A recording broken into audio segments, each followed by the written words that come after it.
भविष्यात पुन्हा तनिषा भिसेसारखी घटना घडणार नाही असं आश्वासन महिला आयोगाच्या अध्यक्ष रुपाली चाकणकरांनी दिले। तसंच दोषींवर कठोर कारवाई करणार असल्याची माहितीही चाकणकरांनी दिली आहे।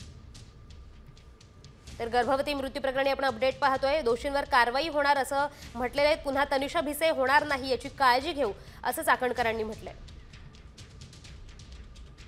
पहिल्या दिवसापासून सातत्याने आम्ही याचा पाठपुरावा करतोय। माता मृत्यू अन्वेषण समितीचा अहवाल हा मंत्रालयामध्ये 11 तारखेला सादर करण्यात आलेला आहे। त्या अगोदर 8 तारखेला हा धर्मादाय आयुक्ताचा अहवाल देखील मंत्रालयामध्ये सादर करण्यात आलेला आहे।